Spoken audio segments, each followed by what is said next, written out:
सभी भैया बहनों को नमस्कार। ई शिक्षण कार्य में आपका स्वागत। हम पाठ क्रमांक 5 में अम्ल सार के बारे में अध्ययन कर रहे थे। पिछले वीडियो में हमने अम्ल तथा सार के बारे में जानकारी प्राप्त की। इस वीडियो में हम उदासीनीकरण अभिक्रिया के बारे में जानकारी प्राप्त करेंगे। उदासीनीकरण हमने पिछले जो वीडियो था उसमें ये समझने का प्रयास किया था कि अम्ल क्या है, क्षार क्या है, इनकी प्रकृति कैसी होती है, लिटमस पत्र पर ये किस प्रकार से इसका प्रशिक्षण किया जा सकता है, परीक्षण किया जा सकता है।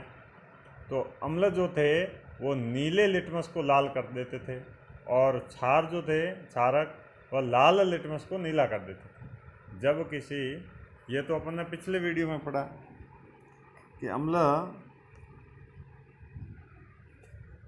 नीले लिटमस को लाल करते हैं और लाल लिटमस को नीला करते हैं, उसको क्षार कहते हैं। जब किसी अम्ल को किसी क्षार में मिलाया जाता है, अम्ल और क्षार दोनों आपस में एक साथ मिलाए जाते हैं, तो वह एक दूसरे के गुण को नष्ट कर देते हैं। इसी अभिक्रिया को उदासीनीकरण अभिक्रिया कहते हैं। अम्ल और क्षार दोनों ही एक दूसरे के गुणों को नष्ट कर देते हैं। इस अभिक्रिया को उदासीनीकरण अभिक्रिया कहते हैं। इसको समझने के लिए एक क्रियाकलाप है। एक परखनली के 1/4 भाग को तनु हाइड्रोक्लोरिक अम्ल HCl से भर देते हैं। एक परखनली ली, उसका 1/4 भाग तनु हाइड्रोक्लोरिक अम्ल से भर दिया। फिर इसका रंग नोट कर लिया। इसका रंग क्या है? फिनोप्थेलिन, विलयन के रंग को भी नोट कर लिया। ये सूचक है। इसके 2-3 बूंद अम्ल में मिलाकर परखनली को धीरे धीरे हिलाते हैं। परखनली ली, एक तनु हाइड्रोक्लोरिक अम्ल उसके अंदर 1/4 भाग में भर दिया। फिनोप्थेलिक विलयन लिया, उसका भी अपने रंग को नोट कर दिया और उसकी 2-3 बूंदें लेके उस परखनली के अंदर डाल दी और धीरे धीरे उसको हिलाना शुरू कर दिया। अम्लीय विलयन में ड्रॉप से सोडियम हाइड्रोक्साइड की 1 बूंद डाल देते हैं। क्या डाल देते हैं? सोडियम हाइड्रोक्साइड और डाल देते हैं ऊपर से। सोडियम हाइड्रोक्साइड क्या है? क्षार है। पहले अम्ल था, अब क्षार और डाल दिया। परखनली को धीरे धीरे हिलाते हैं। विलयन के रंग में कोई परिवर्तन नहीं होता है। विलयन को निरंतर हिलाते हुए बूंद बूंद करके सोडियम हाइड्रोक्साइड विलयन डालते रहते हैं। और ये कब तक करते हैं? जब तक कि उसका रंग गुलाबी नहीं हो जाए। इस प्रकार से एक परखनली ली और परखनली के अंदर अम्ल पहले डाल दिया, फिर सूचक डाल दिया, फिर क्षार डाल दिया और उसको धीरे धीरे हिलाते रहते हैं जब तक गुलाबी रंग नहीं हो जाता है। अब इसमें तनु हाइड्रोक्लोरिक अम्ल की 1 बूंद और मिला देते हैं। जो गुलाबी रंग आ जाता है, तनु हाइड्रोक्लोरिक अम्ल की 1 और बूंद मिला देते हैं। फिर सोडियम हाइड्रोक्साइड की 1 बूंद मिला देते हैं, जिससे विलय पुनः क्या हो जाता है? गुलाबी हो जाता है। इससे ये स्पष्ट होता है कि जब विलयन क्षारीय होता है तो फिनोप्थेलिन गुलाबी रंग का होता है। इसके विपरीत जब विलयन अम्लीय होता है तो उसका रंग क्या होता है? रंगहीन होता है, रंग नहीं होता। क्षारीय है तो गुलाबी होगा, फिनोप्थेलिन सूचक डाल दिया इसलिए, और अम्लीय है तो रंगहीन होगा। जब किसी अम्लीय विलयन में क्षारीय विलयन मिलाया जाता है तो ये दोनों विलयन एक दूसरे के प्रभाव कर देते हैं। कहने का मतलब ये हुआ कि अम्ल है और उसके अंदर क्षार मिला दिया तो वो दोनों एक दूसरे के गुण को नष्ट कर देंगे, अपने प्रभाव को खत्म कर देंगे और अभिक्रिया कौन सी हो जाएगी? उदासीन अभिक्रिया हो जाएगी। जब किसी अम्ल और क्षार के विलयन को उचित मात्रा में मिलाया जाता है तो विलयन की प्रकृति न तो अम्लीय रहती है न ही क्षारीय रहती है। न उचित मात्रा के अंदर दोनों को मिला दिया तो न तो अब जो नया पदार्थ बनेगा वह न तो अम्लीय होगा और न ही क्षारीय होगा। दूसरे शब्दों में अपन ये कह सकते हैं, अम्ल तथा क्षार दोनों की ही प्रकृति विलुप्त हो जाती है। न अम्ल और क्षार आपस के अंदर एक ही परखनली के अंदर, एक ही बर्तन के अंदर अम्ल भी है और क्षार भी है, तो एक दूसरे के गुण को नष्ट कर देंगे। जो नया पदार्थ बनेगा उसके अंदर न तो अम्ल के गुण होंगे न ही क्षार के गुण हो जाएंगे, दोनों के गुण नष्ट हो जाएंगे। इसी प्रकार बना विलयन न तो अम्लीय होता है न ही क्षारीय होता है। उदासीनीकरण के तत्काल बाद सदैव ऊष्मा निकलती है। उदासीनीकरण जब अभिक्रिया होती है तो ऊष्मा निकलती है, निर्मुक्त होती है। निर्मुक्त ऊष्मा से अभिक्रिया मिश्रण का ताप बढ़ जाता है। उदासीनीकरण अभिक्रिया में नया पदार्थ निर्मित होता है जो लवण कहलाता है। अभिकारक तो कौन थे? अभिकारक थे अम्ल और क्षार। तो उत्पाद क्या प्राप्त होगा? लवण, ऊष्मा और जल, 3 उत्पाद के रूप में प्राप्त होंगे। कोई भी रासायनिक अभिक्रिया होती है उसके अभिकारक होते हैं, अभिकारक मिलकर उत्पाद का निर्माण करते हैं। तो इसमें अभिकारक जो हैं वो है अम्ल और क्षार, और उत्पाद जो बन रहा है, अभिकारक अम्ल और क्षार हैं, और उत्पाद जो बन रहा है वह लवण, जल और ऊष्मा है।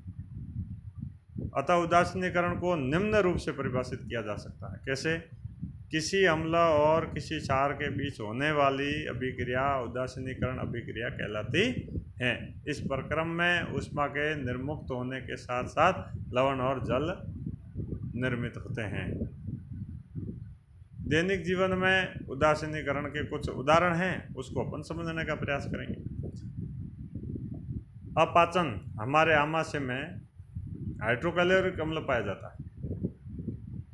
अपना जो मनुष्य का जो आमाशय है उसके अंदर हाइड्रोक्लोरिक अम्ल होता है, HCl होता है।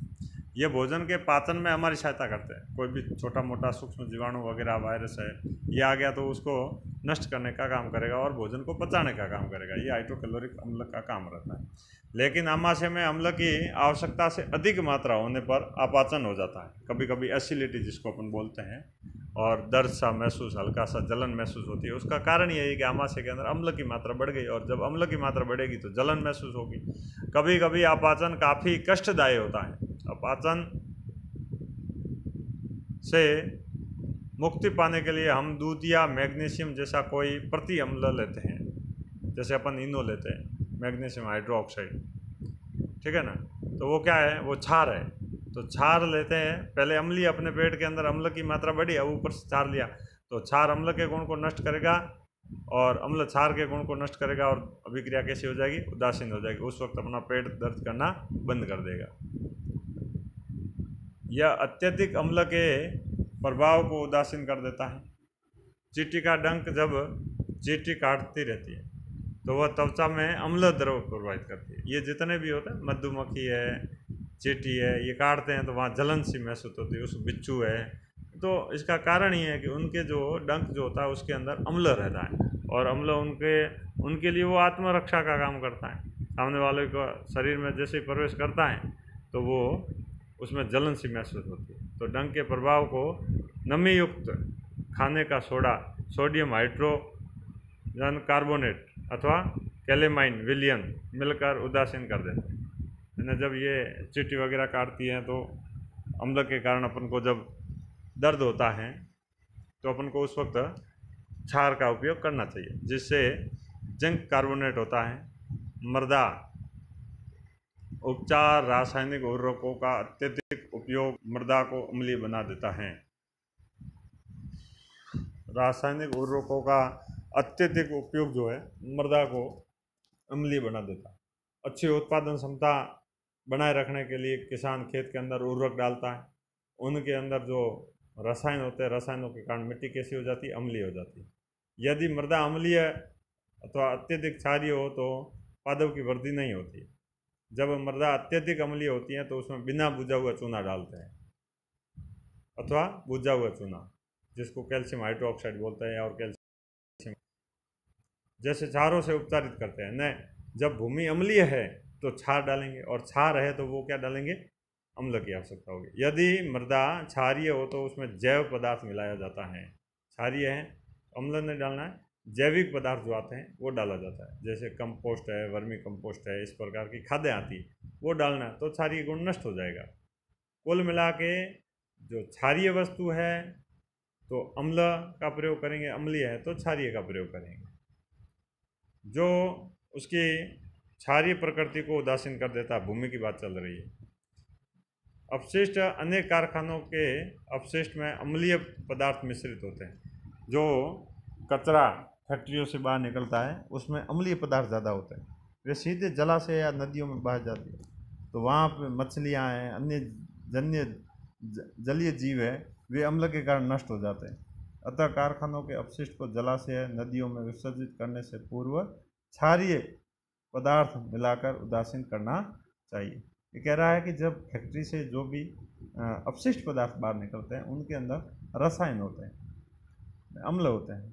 अम्ल होंगे तो वो सीधा ही जलाशय के अंदर प्रवेश कर दिया अपशिष्ट पदार्थ, तो जलाशय के अंदर जितने भी प्रकार की वनस्पति है, जीव जंतु है, मछलियाँ हैं, सभी नष्ट हो जाएगी, मर जाएगी, और एक पानी के अंदर भयंकर बदबू सी उत्पन्न हो जाएगी, क्योंकि इतने सारे जीव सभी मृत हो जाएंगे। तो उससे अच्छा ये है कि अपन जैसे ही फैक्ट्रियों से वो अपशिष्ट पदार्थ बाहर निकले तो उस वक्त वहाँ पर ऐसी व्यवस्था हो जिससे उसको वापस क्या किया जा सके, उदासीन किया जा सके। अम्ल की मात्रा है उसको नष्ट करके क्षारीय बना दें और क्षार डाल दें। तो क्षार डालेंगे तो अम्ल और क्षार दोनों एक दूसरे से अभिक्रिया करके गुणों को क्या कर देंगे, नष्ट कर देंगे। अभ्यास प्रश्न है, उदासीनीकरण अभिक्रिया को समझाना है और अभिक्रिया के 3 उदाहरण लिखने हैं। ये अभी अपन ने जो